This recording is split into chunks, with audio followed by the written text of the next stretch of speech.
was excited by how many first-time filmmakers made something just astonishing. And right here is where we usually would pause for a little bit of the trailer, but there is no trailer because it doesn't even have distribution. Crazy shit happens, and pretty soon, you've lost the will to live. It's Cats! Well, I guess we say the same thing every year about this time. Where did the year go? What happened?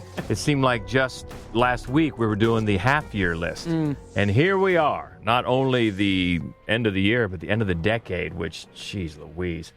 Don't get me started on that. Welcome. This is the Fright Club podcast, and she is Hope Madden. He's George Wolf. And we are from madwolf.com. And first of all, of course, thank you to the great crowd for the movie that one of us picked last time at the Gateway Film Center, Fright Club Live, as we had our holiday treat of American Psycho. That was fun. First of all, thank you for letting me pick a movie. You're welcome. And also thank you for the crowd for coming out and not letting me down, not leaving me hanging. That's right. Because I would have been embarrassed. But that was a fun one. It was, and a lot of people, and I was surprised. There were a couple of people there who hadn't seen it. Yeah. I mean, I think it's impossible not to enjoy that movie. It's so nuts. There were some, you're right, that hadn't seen it at all, and a few that hadn't seen it on the big screen. Right. So that's another perk to come out, and it's just a blast. It's just a blast. So it is. And of course, we didn't mention Jen Dreadful, our friend Jen Dreadful. We forgot. Last time, and that is her favorite movie. It right? is, and I had absolutely intended to mention it. She wasn't able to join us because she was returning some videotapes. Right, of course. But here's the thing, that line, of course, we all know. We've said it a million times. There's so many lines, but the one this time, after seeing the movie 76 times, the one that stuck out for both of us was the... Whose moronic idea was it to order dry beer?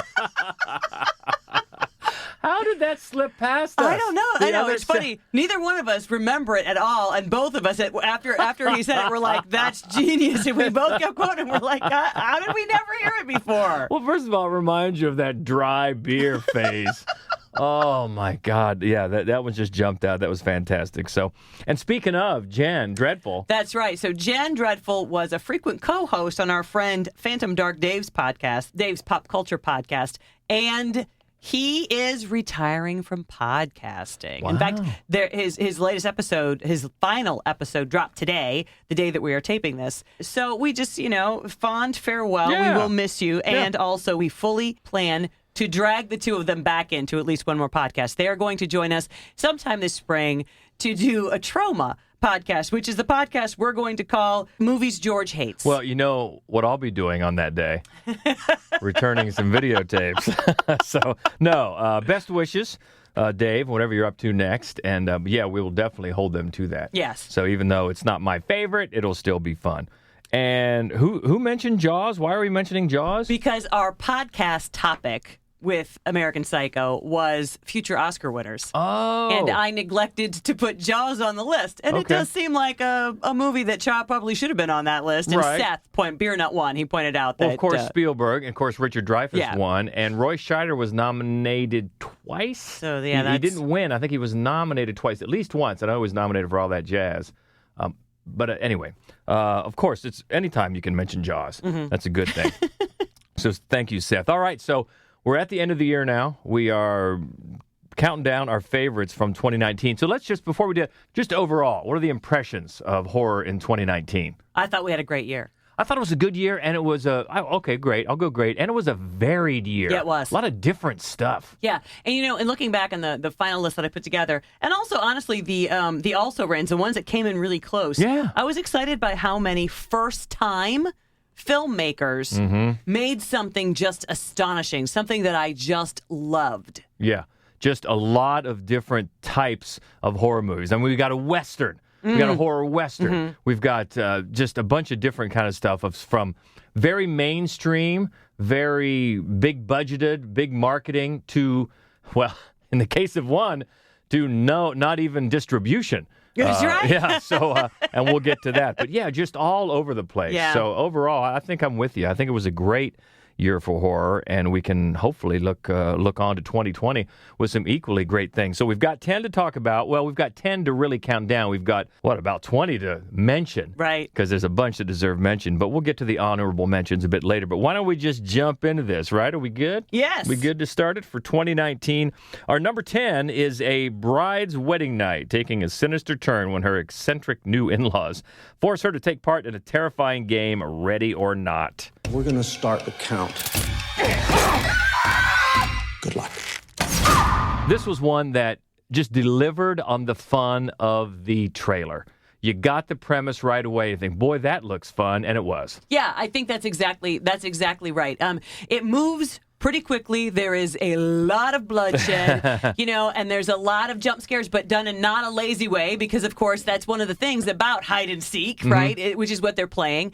And I think that, if you examine it really closely, there are some holes, but on the whole, I thought the performances were fun, and the movie, and it also had some really funny performances. It did, and it also was in a vein that we saw a lot, not just in horror, but in movies in general, which makes perfect sense because they always reflect the times. And that theme was the haves versus the have-nots. Yes. And who was feeding on whom. Right, which is what you can see in Parasite and also, of course, in Knives Out. Sure. And all three of these movies remind me a lot of each other, and all three of the movies are fun and fascinating to watch. This one just has the most bloodshed. And here's something you'll like because, she wore Grace, the bride, wore Chuck Taylor sneakers, and they were yellow. And they actually had to have those custom painted because Converse no longer makes that color of Chuck Taylor's. Maybe they will now. They ought to. Maybe they should. So that was cool. That was Ready or Not, number 10 on our list of the best of 2019. At number 9, it's French dancers gathering in a remote, empty school building to rehearse on a wintry night. The all-night celebration morphs into a hallucinatory nightmare when they learn their sangria is laced with LSD. What? Gaspar Noé in Climax. If you couldn't dance, what would you do? Suicide?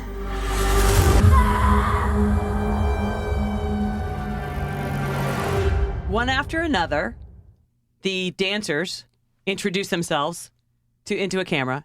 They tell us a little bit about themselves. They gather, and they all start dancing. And crazy, crazy shit happens.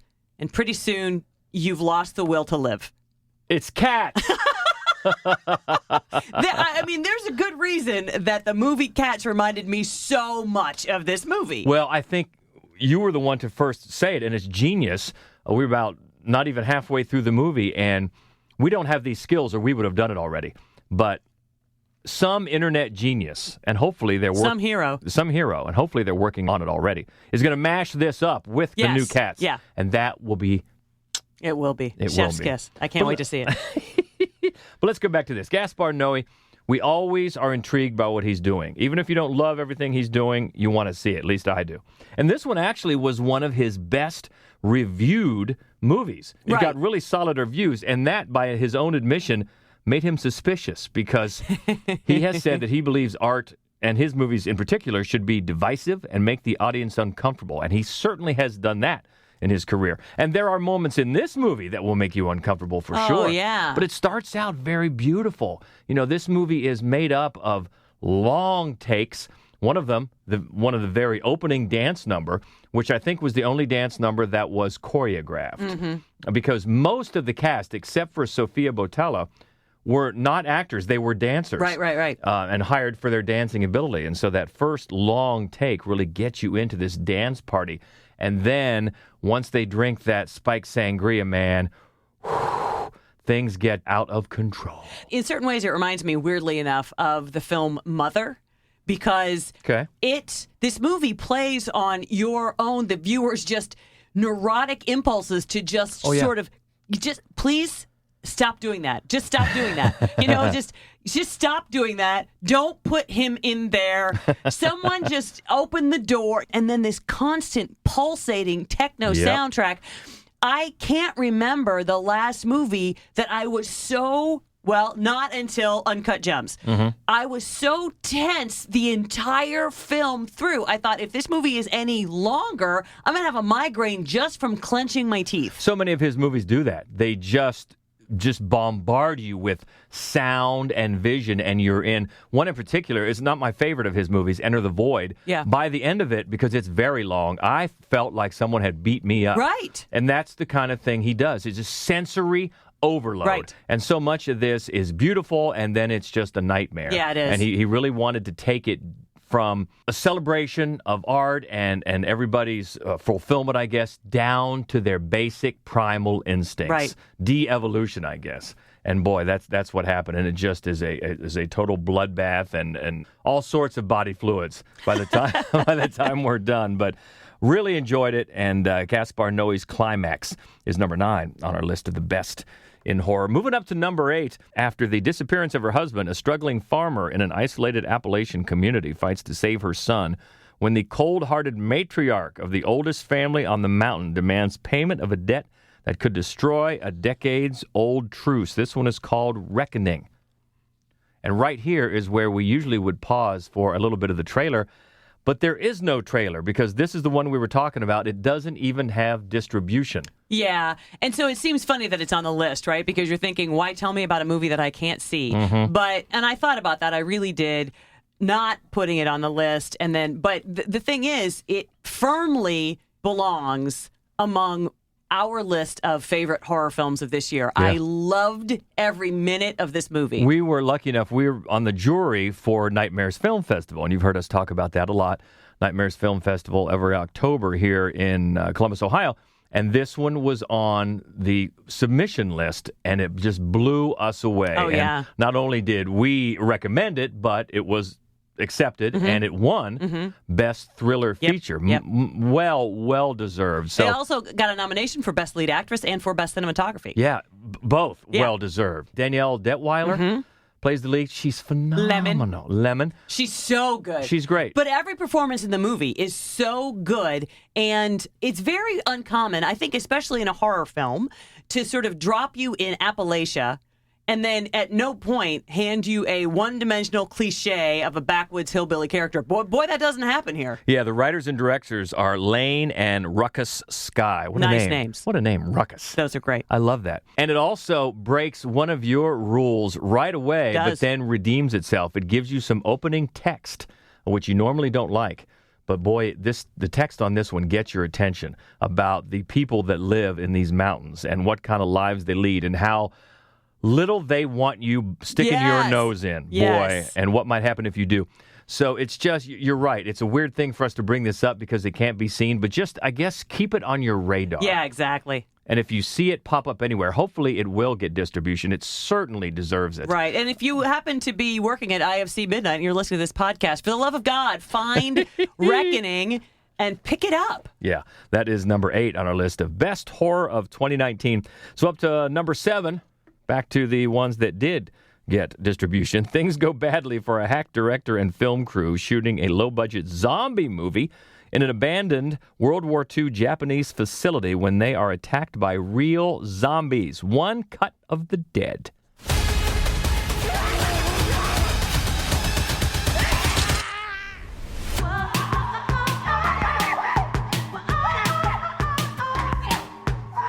Well, first of all, that premise just reaffirms the belief that we're not going to run out of zombie premises. This is great. It is. This is such a fun movie, and it's also incredibly cleverly made. So the first half hour at least of the film is that sort of final product zombie movie that you're watching. And then the next 2/3 of the film is how that movie got made. So it backtracks and it takes you through the whole thing. And it's just this sort of hack, good guy director, and like a streaming service, like a Shudder type of streaming service, hires him. And the gimmick is it's got to be one cut. It's a live. They're filming it live. And so after you see the sort of 30-minute film, then you see from the beginning to the end what they went through to get it on the screen for you. And it's so clever and so fun. Yeah, and actually the first 37 minutes were shot in one take. That took 2 days and took 6 takes. Wow. To get it right, the first 37 minutes. And it cost about $25,000 to make, made over $25 million Yep. for the good return on investment. And check this, most of the cast not only were they not paid to be in the movie, they paid to be in it. Wow. At least at first, because this was a final product of an acting and directing workshop called the ENBU Seminar. Wow. Wow. How sweet is that? That's awesome. And it's funny. So the reason that we got to see this in advance is that we have a partnership with Shudder.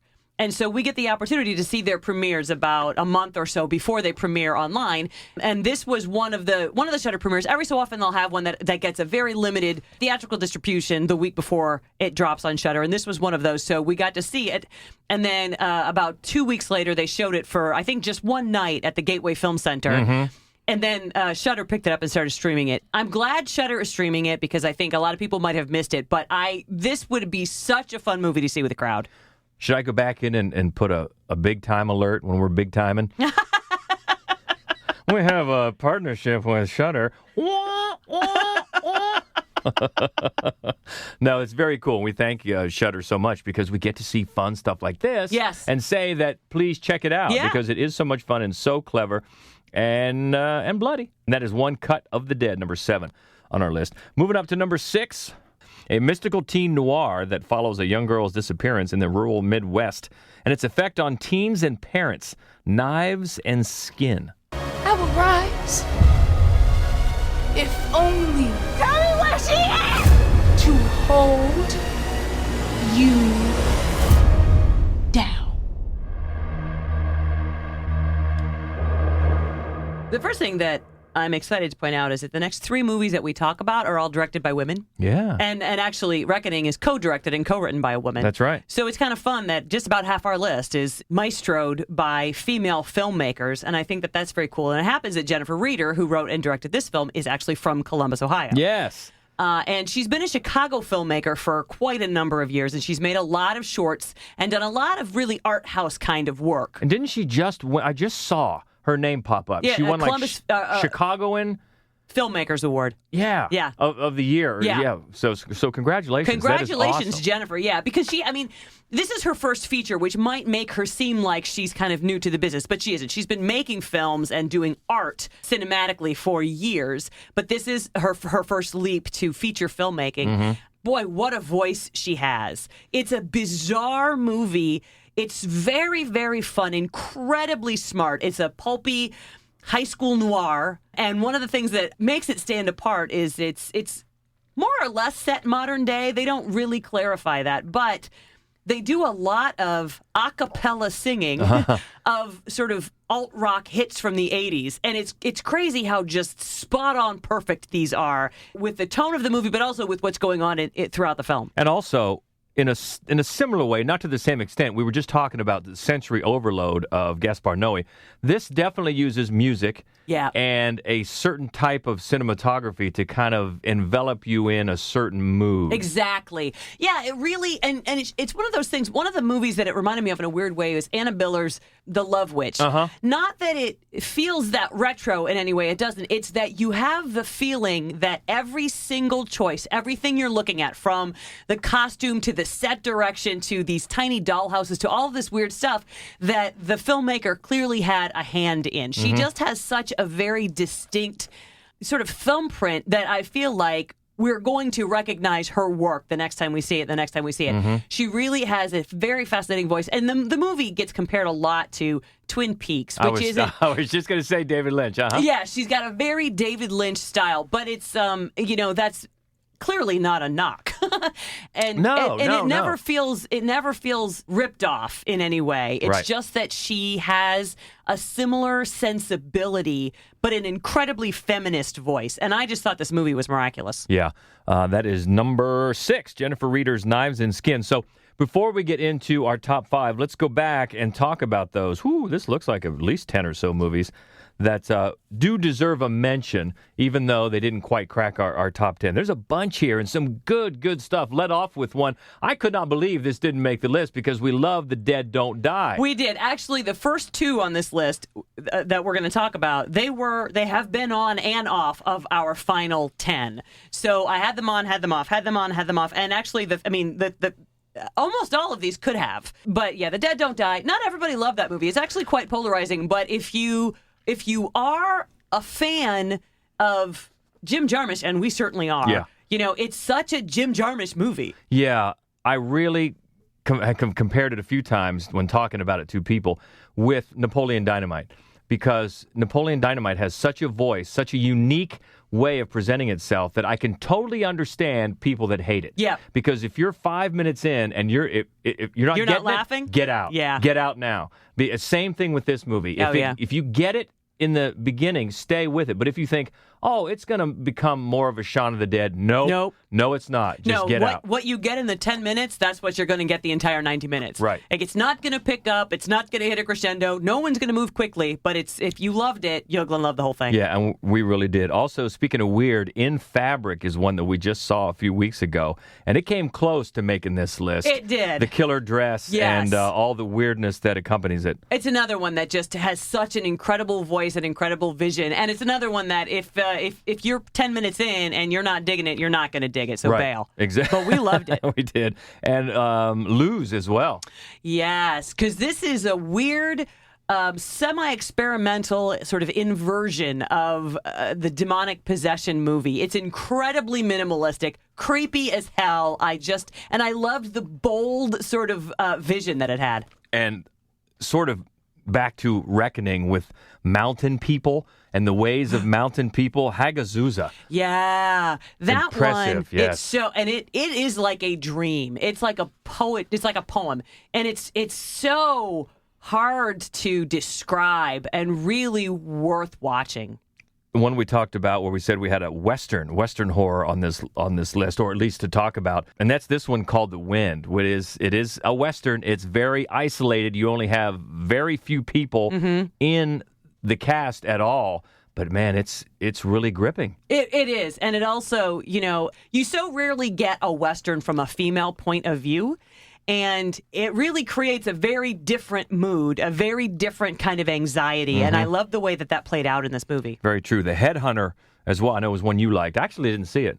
Yeah, so it's funny. So The Headhunter we saw first. It was available to us to see first at Nightmares Film Festival. And it did win Best Cinematography, which fully deserved.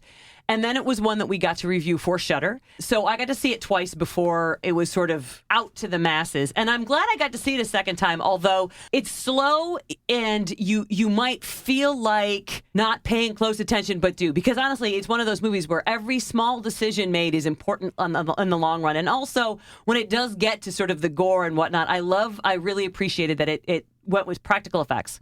Yeah, always appreciate that. Gwen is one that deserves mention as well. It's another, mountain person period piece. A lot of mountain people this year. I know. And it's another one from a female perspective, and it is a bit of a gut punch of a movie, I'll tell you what. But it's another beautiful, haunting period drama. And here's one that I cannot believe was this year. Seems like we saw it last year, but the time goes so fast. Starfish.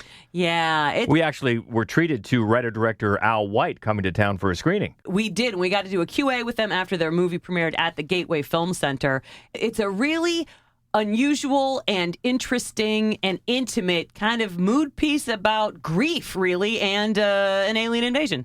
And another one that deserves a mention, The Hole. This was an Irish movie, and it played on another one of those common themes, especially in horror this year, is that we're afraid of what our boys are growing up to be. That a lot of anxiety kind of rippled throughout horror this year. And this was, I think, of the full-blown horror films that sprung from that, this is the best one. I really enjoyed it. Speaking of bad boys, Pledge, another movie that I could have sworn was last year. I know, because it was January. Okay. It was January of this year. And it's a short, mean, tidy little frat boy drama. And with a nice twist. Yes, and some nasty soup.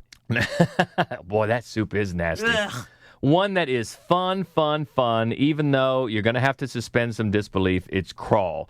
Almost everybody that I've talked to that has seen it has just had a ball with it. Absolutely. And it's the kind of movie you just don't see very much anymore. It's when animals attack, but don't think, Sharknado. Like these guys, okay, I'm kind of buying that there is a gator in that room. Remember when the trailer came out and I said before we even saw it, I'm in, even though I knew this could be totally ridiculous. Oh, yeah. And it is a little bit. Yeah. And they bog you down a little bit with some sentiment that doesn't quite land, but just give me the gators, okay? Yeah. And when they do, it works and it's fun. Zombieland 2, we had a lot of fun with as well. And maybe not quite as much as the original, but for waiting so long, I think it brought a lot of fun. I do too, and I think so many movies really suffer from high expectations, and man, this one could have been. This one could have been one of those where you just go in with like your high hopes and it bombs. But it was fun, and as you said, it really, as much as it was great to have the core four back, it was kind of the new characters that breathed some fresh life into it. It was that Zooey Deutsch just She was stole great. it. Fantastic. And Little Monsters, Lupita. This was fun too. I think it slipped through the cracks. Not a lot of people saw it. No. I think it wasn't great, but we had a good time with it. It's a pretty common story, really. Lupita Nyong'o was so amazing in this movie. She was so, as the kindergarten teacher who has her kindergarten class on a field trip at a petting zoo when the zombie apocalypse breaks out. And she's got her little ukulele in her yellow dress, and she's keeping everybody Singing very Taylor upbeat Swift songs, while yeah. she's murdering a lot of zombies. She was just brilliant. Yeah. And a couple that we should mention, even though we didn't love them, but they were big, major releases. Yeah. Both It Chapter 2 and Dr. Sleep. Yeah. Couple of Stephen King adaptations this year. We liked them fine. We didn't hate them. No. We liked them fine. Dr. Sleep pretty much bombed. Yeah.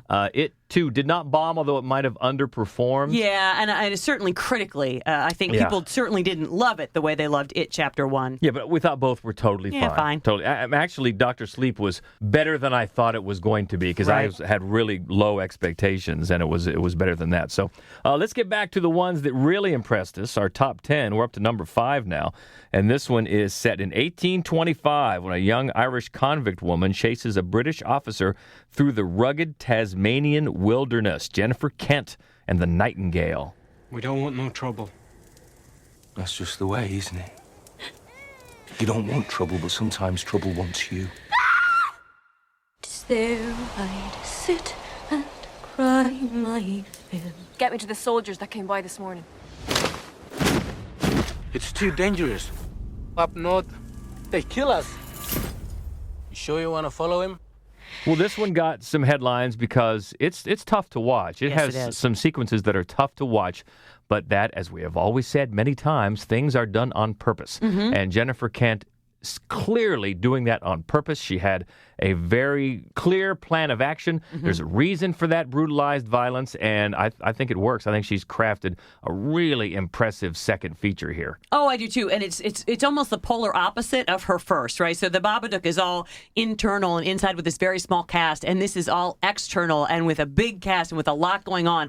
But I think that she handles it really brilliantly, and man, she got some great performances. Yeah, she has said that she was determined that the violence would be honest and authentic to respect those who suffered and died during this period in colonial Australia. And she did, from everything that I could read, she did extensive research on the period to make it as honest and authentic as possible, because we're not just dealing, as the movie goes along, we're not just dealing with the brutal things that have happened to this woman. We're dealing with, as you have pointed out, the brutal things that happen to this entire race of people. Yeah, and I feel like we're positioned as an audience to understand the rape revenge story. And so Jennifer Kent uses this to the amount of brutality that we're willing to accept is inflicted on this one human being, and then her quest for revenge, we're willing to accept it. And so she uses that to say, this is just one person. This same thing happened to this whole population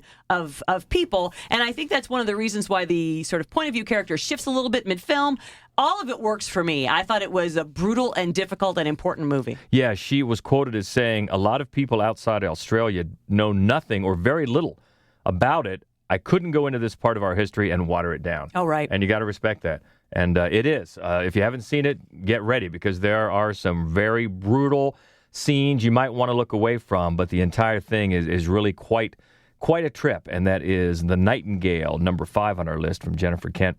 Moving up to number 4, Best of Horror in 2019. This is a dark fairy tale about a gang of 5 children trying to survive the horrific violence of the cartels and the ghosts created every day by the drug war. Tigers are not afraid. Si no lo matas, nos van a matar a todos.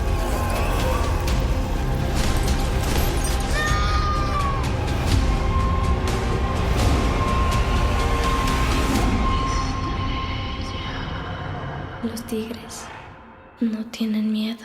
This is Issa Lopez, and the film is so lovely and such a fairy tale that it is bound to remind people of Pan's Labyrinth. And I think that makes sense. That's a tough comparison to live up to. But what she's really done is taken the same concept of like the childhood imagination and using that imagination to help you through a horrific time.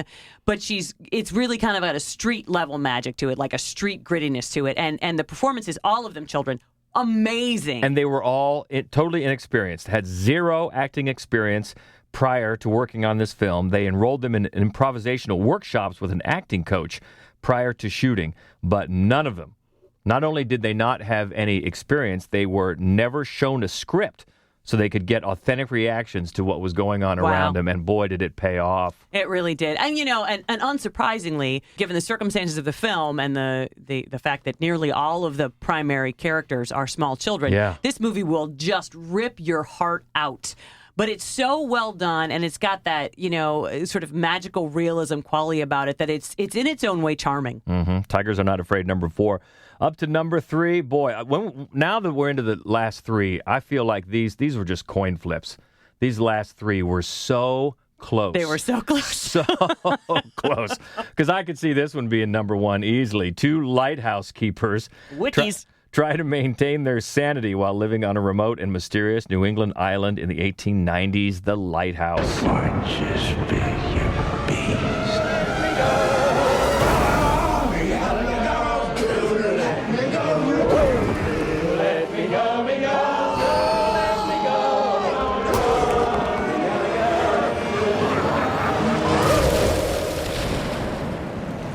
How long have we been on this rock? 5 weeks? 2 days? Help me to recollect.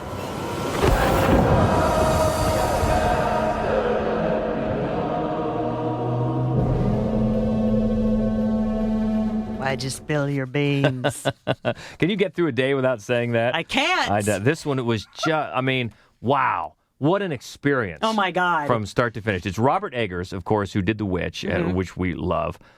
And if I understand correctly, he actually had the idea for this film first. To do, it wasn't maybe carved out completely, but a creepy, maybe ghost-like story set in a lighthouse. But then the funding for The Witch came together, and they went with that, and they came out with just a fantastic film. So then they went back to this one. And again, it's his total commitment to authenticity. And that's why it's filmed in that aspect ratio. Let me get it right. It's, since I'm not a cinematographer, 1:19:1 is the square aspect ratio, because that is the type of cameras that were available at that time. That's the kind of time period that the film is set. Exactly right. So he was committed, as is his wont, to be everything to be time specific. And the film is so immersive. I mean, the look of it, but that foghorn, the sound of the ocean and the sound of the flatulence, and it's just, and it's in black and white, and it's so gorgeous. The whole movie is so gorgeous. Yeah, and it's a lot. We didn't know as much about. We're not big on Greek mythology, but if you are. And we learned a little bit after seeing this movie, but the more you know about Greek mythology, more of this will make more sense to you. There are things that are really drawn, especially the very ending shot, drawn right out of Greek mythology. But as Robert Eggers himself has said about this movie, it was basically that nothing good could come of 2 men living for an extended period of time in a giant phallus. It gets wild. These 2 performances, Robert Pattinson and Willem Dafoe, are so committed and so great and so just batshit with the way, not only their performances, but the way they're shot and the light and shadow. It's gorgeous black and white, first of all, which is perfect. And then you have these seagulls that cast spells and mermaids, and it's just totally immersive, like you said. And it's almost like you're inside a nightmare of what these guys... The being isolated, and he says, how long have we been here? 5 weeks, 2 days? Help me to recollect. That's the one I keep saying. I know. But it's one that you can keep going back to and finding new things in it time after time, because this guy, the way with 2 movies now, I'm just totally in. I mean, everything. 100%. Somehow I don't expect his next film to be a madcap romantic comedy. But I'm in with what he does. Yeah. It's so great and so hypnotizing. Yes. The way this movie takes you over. It's incredible. The Lighthouse, number 3 on our list of Best of Horror 2019. Number 2, it's a couple traveling to Sweden to visit a rural hometown's fabled Midsummer Festival, Midsummer. It's sort of a crazy festival. Special ceremonies and dressing up. That sounds fun. What am I going through? We just need to acclimate. I don't want to acclimate. I want to go. Absolutely not. What's happening? I don't know why you invited us. That's why you look so guilty right now, because you know. We only do this every 90 years.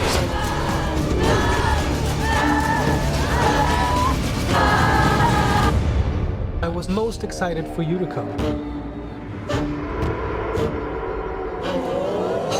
This is another collection right here in this group, 4, 3, 2, 1, of filmmakers who you couldn't wait to see what they did next. So true. And Ari Aster is one. I mean, when we watched Hereditary, man, that was not like anything else you'd ever seen. You were just emotionally wrung out. It was so fascinating. And then he makes his follow-up, and just like Jennifer Kent, he goes from the internal horror to the external horror. The whole thing is outside. The whole thing is brightly lit. That has all these people in it. And the funny thing is, if you listen to him, he considered this his actual first horror movie, because he didn't consider, at least when making it, that Hereditary was a horror movie. Oh, okay.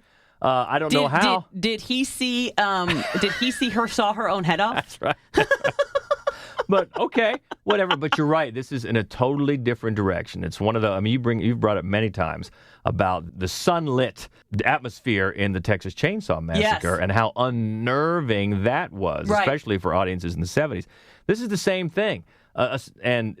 They go there. There's sun all the time, and then once they start taking those shrooms, whatever then they don't even know what day it is, what time is it. Everything becomes just one of those deals where what is real, what is not, as you go through this opus of things that are so well and finally foretold, or foreshadowed. Let's put it that way. And of course, you'll pick up more of those in repeated viewings. And we did go back and see when they brought the director's cut around, which was another half hour long, and a lot of people are saying, "Oh, I don't need another." We liked it better. We did, because I think there are a handful of questions that were left unanswered in the theatrical release, and this one handles those. You know, and you're like, "Oh, I see. They weren't unanswered. They just got cut."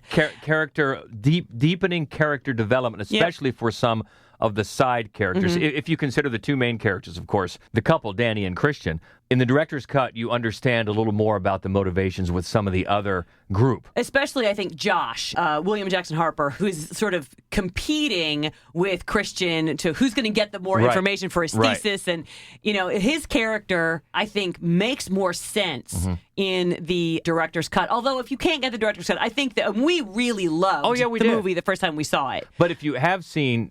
Don't be afraid to go back and try the director's cut. I think it really deepens the experience, and it's so well put together. And sure, you're going to see echoes of a Wicker Man. For sure, of course you are. But you're going to see different things too. And I'm with you about this filmmaker. I'm totally on board with what he does next. And this was totally, as most of these films are in this list, just totally immersive. And as you go over with them to this strange land, and you feel, even in these huge landscapes, you feel isolated as they do. Where can they go? They really can't go anywhere, even when they want to leave. And the other thing that I think he does really well visually, everything is so beautiful, beautiful, that when all these horrific things happen, but everybody else, like the majority of the people, are still chanting and dancing and throwing flowers, and you're like, all of this horror is just mixed in with all of this beauty. And there's a bear.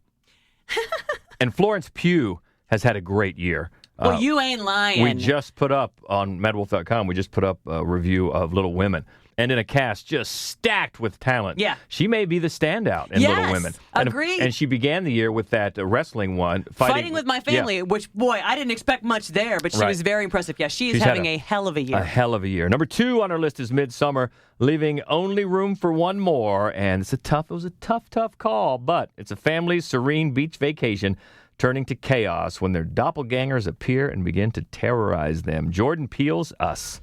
There's a family in our driveway.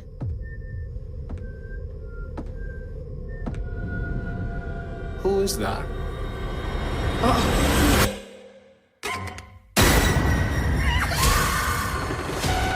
Run.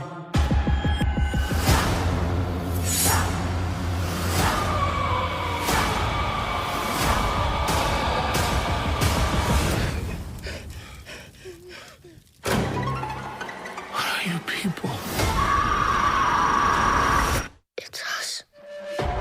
Maybe he gets those extra push over the top points because he is such an unabashed horror fan. Yeah, you ain't lying. And you can tell that's all over this movie. Yeah. Well, it's funny. So in Get Out, you could tell because of some influences. The prologue of Get Out is very John Carpenter. Yes. And then you've got Stepford Wives and Rosemary's Baby. You've got these call-outs throughout the movie. This one, you're not going to miss them because, first of all, they start out as a stack of VHS boxes. Yes. And then they're on his T-shirt. And then, he does so many things where he just shouts it to you. I love horror movies. Look how great they are. And they can be overt like that. Yeah. They can be overt like the Carnival with the Lost Boys. Yep. They can be even smaller ones like calling back to his own movie with the Fruit Loops. Right. Or with the Scissors, Tale of Two Sisters. I mean, it just goes on. The Shining, when the twins are dead in the hall and they're Right. positioned exactly like the sisters in The Shining. I mean, there's so many. But that's not the only reason, clearly. Lord, no. No, not at all. It's such a great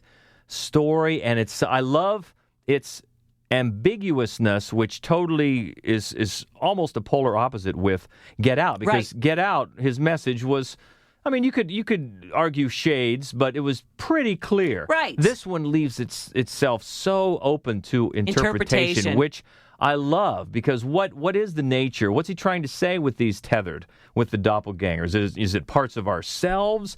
Is it how split we are as a country with political ideologies? Or is it how split we are as a nation with class and race? Right. You could make a case for all those things. Yeah, you really could. But and it's not one of those messagey kind of films that undercuts the actual story being told, which is great. It is great. And that definitely has a nod to the Twilight Zone, which we went on to realize that apparently Jordan Peele is a very big Twilight Zone fan since he produced a reboot of the whole series. Yeah.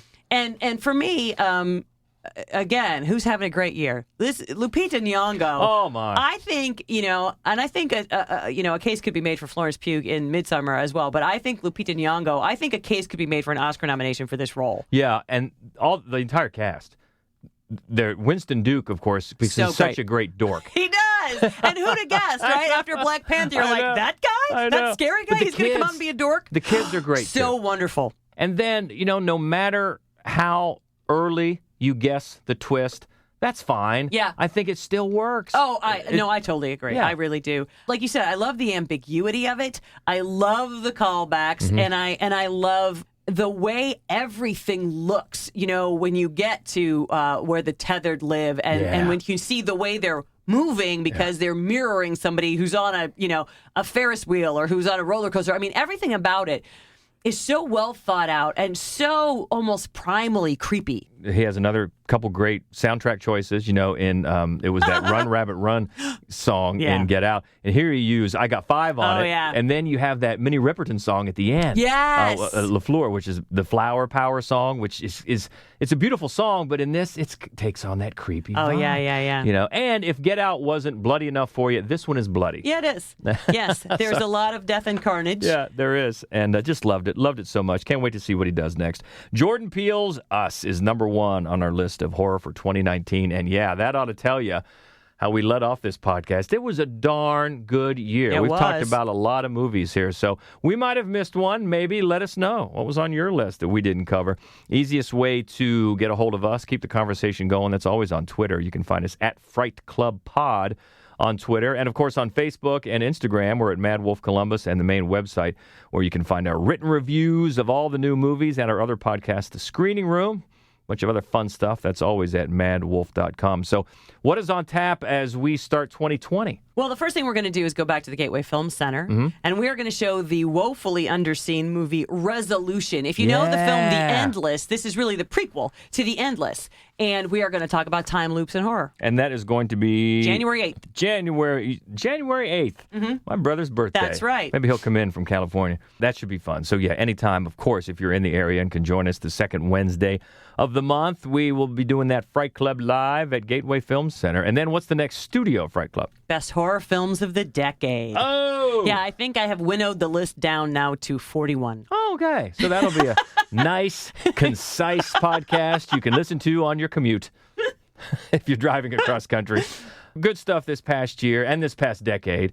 And we look to even more good stuff as we start off a new year and a new decade. That is so weird to say. It is. But it's going to happen, whether we like it or not. Thank you, as always, for being a Fright Clubber. We appreciate it. And wherever you happen to be listening, if you could take a minute to subscribe, rate, and review, we would appreciate it. Always do. So until next time, she is Hope Madden. He's George Wolf. And this is the Fright Club podcast, and we'll go back to one of the highlights of our year in 2019, Elvira. Hello, darling. This is Elvira, Mistress of the Dark. And stay frightful, my friend.